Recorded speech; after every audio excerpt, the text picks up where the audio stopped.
Greetings! Welcome to the devlog for hot dogs, horseshoes, and hand grenades. We're going to start off as always with a quick sound check. Make sure speakers aren't up too high. Wonderful. So what have we got for you this week? Well, we've got the first alpha release of an update I'm going to be working on for a couple weeks. That's going to be update 70. It's going to have a whole bunch of stuff in it, including Rotwiener stuff.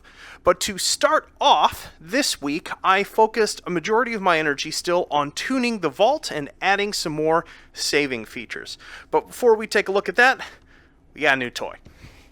That's right, I discovered I had actually started implementing this, I think before the new year, and it had just slipped my mind that I had done so. That's right, the classic Python Revolver, the longest version of it, the 8-inch one, I think might be called the Hunter. Load that up, 357.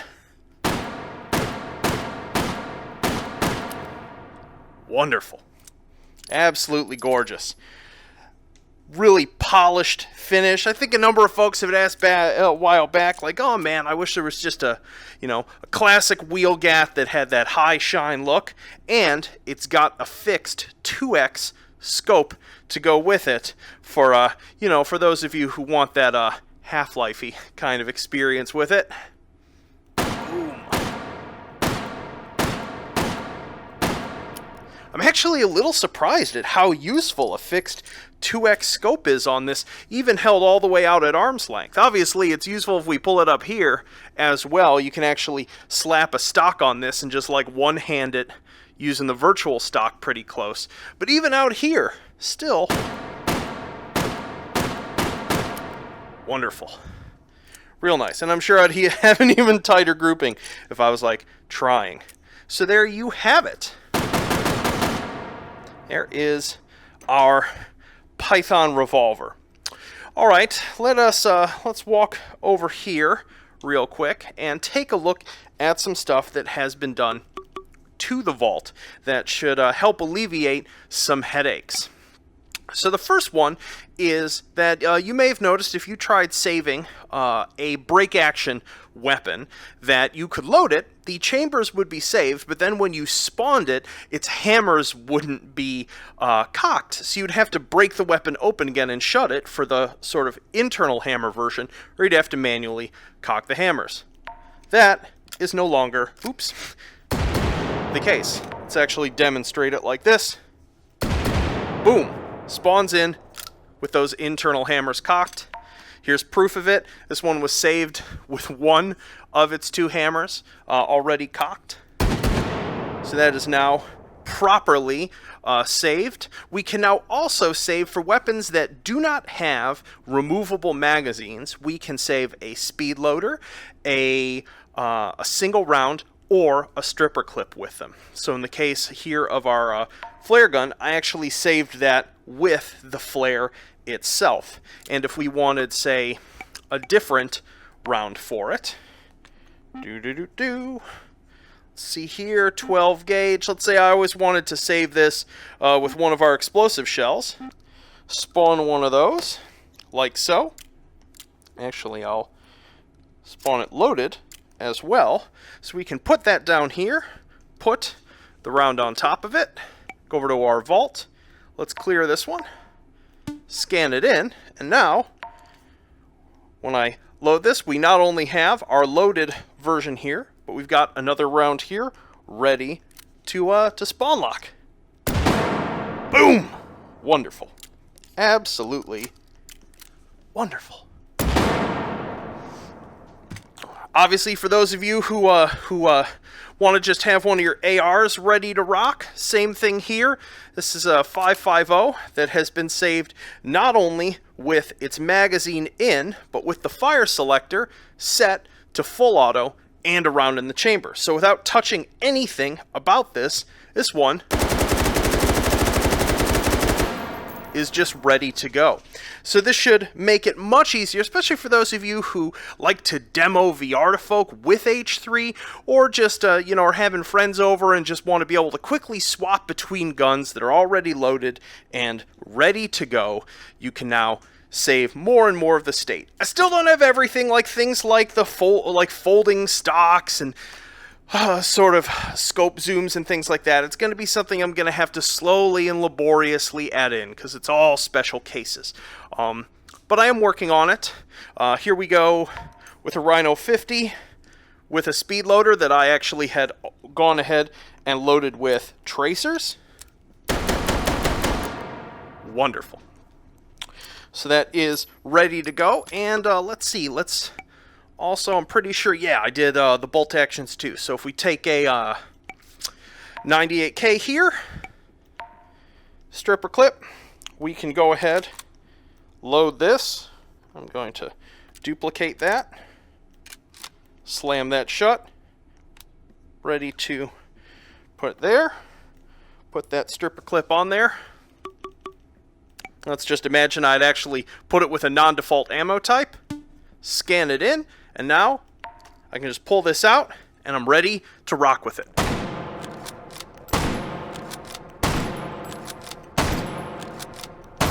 Wonderful. So there you have it. As I said, I'm slowly adding more things, and I'm doing this all on the alpha branch just because this involves saving data and loading data. There's a chance things can break, and I don't want to screw up anyone's sort of wonderful vault creations. And so that's why this is living on the alpha branch while I continue to fuss with it as well as work on other parts of the game. If I end up missing anything really obvious with core sort of gun functionality, or you find that a gun like airs out or crashes you after I've added this in while you're on the alpha branch, please let me know on the bug report section of the Steam forum, as yeah, I'm just trying to get everything configured correctly. Cool, so let's jump out of VR now and talk about what's probably coming next week. Yo, I know. What happened to the couch? Well, it was its time to go. We just had to take it out behind back and just put a bullet in her. Poor couch. Anyway, yeah, and more space for activities is happening. You can actually see a game board happening back there. Anywho, to the important stuff, to the game. So basically what I'm working on, and this is going to continue into the next couple weeks, is that I'm sort of working on two parallel tracks. On one side, I'm working on Rotwiener stuff that I'm largely not going to be showing you folks until it's done and ready and I've made finalized design decisions on. And I'll talk about that in a sec. And on the other hand, the stuff that you're going to be seeing more of each week while I work on is all of the little tune-up and polish stuff that I'm doing. The thing that I'm going to be working on this next week is probably finally fixing scopes. You'll notice that the reticle isn't exactly in the right place. They're not zeroed the way they used to be after I made a bunch of like performance-oriented scope changes.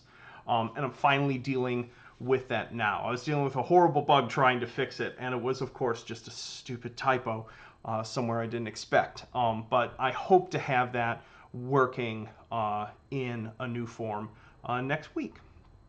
So yeah, and along the lines, there's a couple other little things with attachments that really bother me that I'd like to improve. Some of you may have experienced that like putting suppressors onto certain weapons is infuriating. They like pop on and off repeatedly, or in the case of like the Uzi, it's almost impossible to get the suppressor onto it. And that has to do with collision geometry and basically how to put this?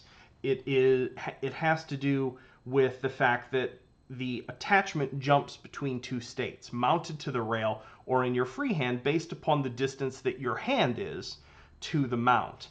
The problem happens with a long-barreled weapon in that you basically move the suppressor into it. It wants to jump onto the attachment because you've overlapped its sort of trigger, but you're too far away from the base of the mount point, so it immediately bounces back off. So I'm going to finally fix that. I think I have a way to do it that shouldn't require me actually doing manual work per gun. Crosses fingers. I'm almost positive I can do it algorithmically. So, but yeah, so that is going to be my focus is scopes, making suppressors work better. There's some missing sounds with a few of the attachments. But yeah, that's going to be my sort of polish focus for the week, in addition to the super secret Rotwiener stuff that I'm working on. in terms of that mode, I am considering some pretty major design changes with the mode. Now that it's been out for a while, I've gotten a bunch of feedback from folk about what's fun, what's not. There were definitely a few things that I did with the mode, game design wise, that were sort of like stubborn and like, I want to see what it's like with this, that didn't really pan out, or they didn't end up being as interesting as I would hope. Things like the way that headshots don't kill them, that I'm thinking about reversing. I think I'm going to make them a little more vulnerable to stun damage as well, like stun shots to the body. So they'll fall down and get back up, and fall down and get. They'll fall down easier. They'll just keep getting back up unless you blow their head apart. So I'm basically thinking of making it so that they will die if you blow their head apart, but they won't take a ton of extra damage for being shot in the head, and see how that works balance-wise. I'm also going to be switching up the way some of the equipment is given to you and rewarded to you. I'm still figuring it out, but all basically with an eye to make the sort of the core gunplay a little more fun with it, and to also give myself a little more space in a difficulty curve for some of the late game areas that I'm going to be putting in, and some of the custom explosives that I'm going to be putting in. So yeah, but hopefully you all don't see the changes I end up doing and going like, ah, and lighting me on fire, or whatever people do to game developers in 2019. So anywho, I hope you enjoy. Remember, the update that's tonight is only on the alpha branch. It isn't on the main branch, so you have to switch to alpha if you want to use it. Just in case, if you're doing that, it might be wise, as you're watching this right now and the update hasn't pushed yet, it might be wise before you run the game to go into your directory where your vault guns are stored and just duplicate them out, just in case Anton screwed something up and you really like a gun that you put in there, just in case. So hopefully it won't be an issue, but I mean, look at me. I'm clearly not a reliable looking human being. Cool. Enough of my rambling. I hope you all have a wonderful weekend, and I will see you soon. Peace.